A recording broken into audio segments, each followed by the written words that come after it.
Boa tarde, Brasil. Boa tarde, internautas. É um prazer estar aqui fazendo mais um programa Fagulhas do Divino no Humano. E hoje o tema vai ser um tema picante, um tema polêmico, um tema de debate que vai dar pano para as mangas. E eu tenho prazer, eu tenho a honra de receber aqui para que a gente possa discutir esse tema, e eu trouxe essa pessoa para que ela possa trazer algumas respostas para que a gente possa levar para os nossos internautas que têm dúvida sobre o tema que vai ser debatido aqui. Eu trouxe hoje Serginho. Serginho, ele é pastor da igreja Bethesda de Diadema, e além de ser pastor, ele é um teólogo.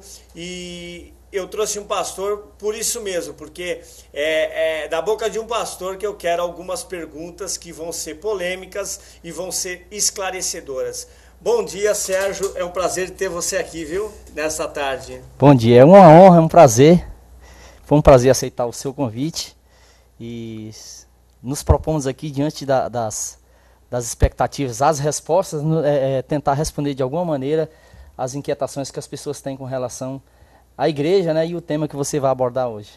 E olha só a responsabilidade, né? É um pastor de uma igreja conhecida aqui de São Paulo, que é a igreja Bethesda. É uma igreja polêmica, é uma igreja onde sempre tem trazido novidades para enriquecer o coração das pessoas que participam dessa comunidade. E o tema de hoje é complicado. O tema é abuso dentro da igreja. Ditadura dentro da igreja. O que podemos fazer? Como que podemos tratar com esse tema, abuso dentro da igreja ou ditadura dentro da igreja? Mas antes eu gostaria de deixar uma frase para você, internauta, que está aí me assistindo. A frase é a seguinte: de tanto ver triunfar as nulidades, de tanto ver prosperar a desonra, de tanto ver crescer a injustiça, de tanto ver agigantar-se os poderes nas mãos dos maus, o homem chega a desanimar-se da virtude, a rir-se da honra e ter vergonha de ser honesto. Frase de Rui Barbosa.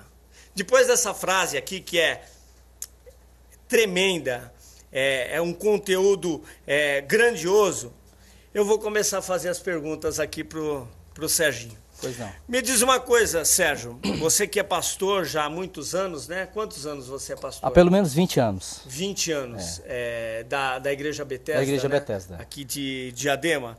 Eu vou fazer uma pergunta que os internautas eles sempre mandam e-mail perguntando, que fazem parte de algumas religiões neopentecostais, principalmente, e eu vou me direcionar o assunto para esse tipo de segmento dos neopentecostais, porque nós sabemos que tem igreja, né, igreja séria, presbiteriana, batista, Bethesda e muitas outras. Mas essa facção aí que cresceu muito no meio que dizem evangélico, protestante, que é o neopentecostalismo, eu gostaria de fazer uma pergunta para você. Existe abuso dentro dessas igrejas? E se existe, o que você considera como um abuso religioso? Em primeiro lugar, falar de abuso religioso é complicado. Por quê? Porque cada um vai falar a partir da sua compreensão dos significados da própria igreja, né? Então, na minha ótica, e olhando para a minha própria experiência como pastor, eu observo que há muito abuso religioso, muito excesso ou muita manipulação através não só de atitudes isoladas de indivíduos, mas até de instituições que manipulam, oprimem, exigem, cobram das pessoas esforços e comprometimentos que vão para além da resistência e da capacidade dessas pessoas responderem ao próprio apelo da religião. Então eu acredito que existe muito esse abuso religioso, essa pressão. As pessoas vivem hoje muito pressionadas num ambiente que deveria, pelo menos em tese, ser de alívio, ser de descanso, ser um ambiente de leveza, de amizade, e no entanto muitos desses espaços religiosos têm se tornado espaços de muito peso, de muita carga, em que as pessoas se sentem fatigadas. E até uma contradição ao convite do Evangelho, que é o vinde a mim. Vinde a mim, vocês, todos vocês que estão cansados, que estão sobrecarregados, e vocês terão alívio. O que a gente observa muitas vezes no semblante das pessoas é que a religião, ao invés de produzir esse alívio, trazer esse descanso às cargas que as pessoas já vêm trazendo pela própria circunstância, pelo mundo secularizado, pelo o excesso de carga que as pessoas já têm, a religião e esses ambientes são ainda mais adoecedores, cansam ainda mais as pessoas, de maneira que elas desfalecem ao longo do caminho. Muitas vezes as pessoas desfalecem, perdem as forças. Então eu percebo, na minha ótica, existe muito esse abuso religioso.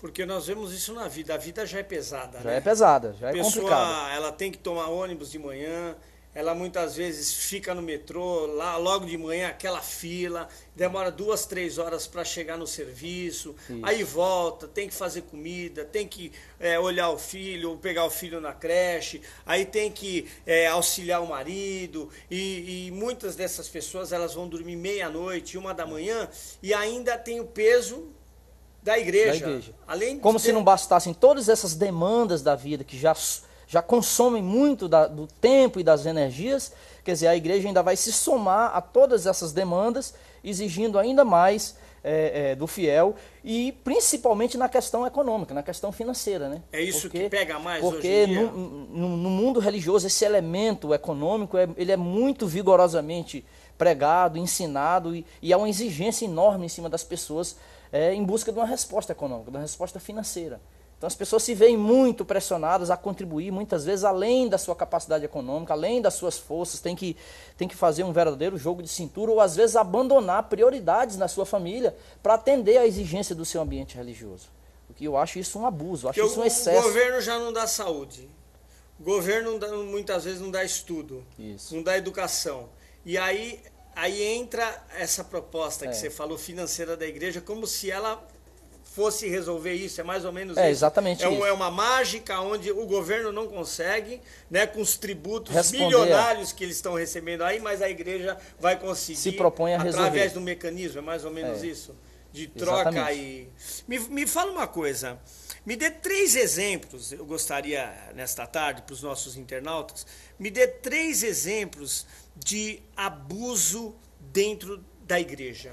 3 exemplos, mais frequentes hoje, abusos dentro das igrejas. Um abuso muito frequente, que eu considero como pastor um abuso, um excesso, aliás, um absurdo dentro do ambiente religioso, cristão principalmente, que é o líder, ou o pastor, ou missionário, ou seja ele quem for, se valer ou de uma construção teológica, ou de um recurso de marketing, ou seja qual for a fonte da sua inspiração, ele se valer dessa ferramenta para induzir aos fiéis, às pessoas que fazem parte do seu ambiente religioso, a um sentimento de ganância em relação a Deus. Quer dizer, aproveitando-se dessa circunstância de muito cansaço, de muita exigência do mercado, de muita dificuldade que naturalmente as pessoas já têm, o desemprego, o ambiente religioso se transformou num fator